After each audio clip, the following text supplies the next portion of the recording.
project. Probably add this into the 3D printing because we're doing this at the same time. This guy, we're building templates. Just a piece of cardboard, template, put this to metal, weld those out, get that welded out.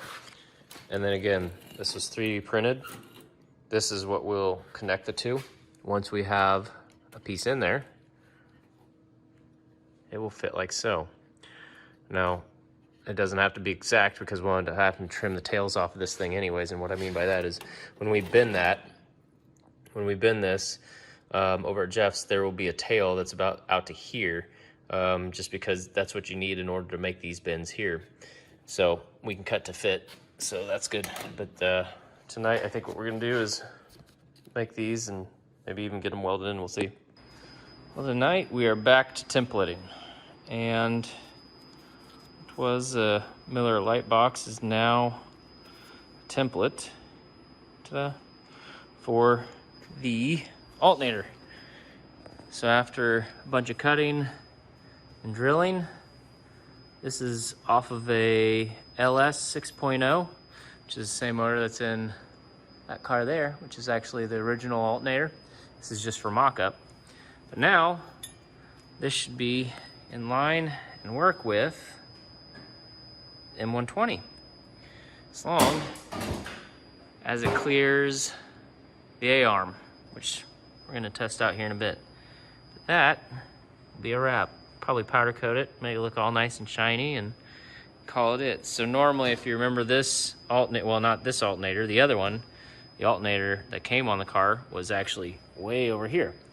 So let me show you a little bit too. This pulley is off of that alternator. Now, some of you might be saying, well, what about the sizes? How'd you get the shafts to line up? Yada, yada. Well, let's take a look.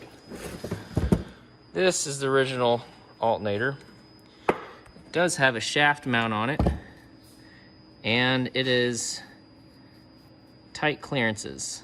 Just so happens that this alternator and its pulley, which this is the one off of the old one, has the exact same diameter, so it was a push fit. So believe it or not, a Mercedes M120 alternator pulley, just this guy here, and I think I used this spacer somewhere behind there to put the fan in. I can't remember exactly, but with the same mounting hardware that it came with, which is in there, works. Fun fact. As far as what this alternator is, maybe somebody can post it in the chat. I have no idea. Maybe it's a standard GM LS 6.0 alternator that came in a truck. So that's as much as I know. Now, again, this is for mock-up, so I will change this out with something else. But for now, I think we're good. Next is mock-up. Well, mock-up when I say this goes back into there. Okay, so now we got it back in the vehicle, and as you can see, plenty of clearance.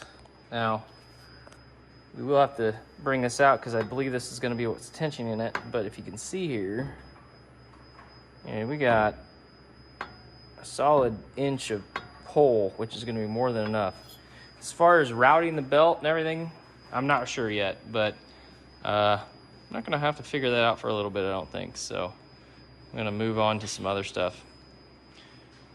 All right, so that's it for that. Probably won't show you the powder coating because we've done that before with the old valve covers here. That will be it for the alternator. I think we're gonna move on to either the front brace here. That's probably what's gonna be next.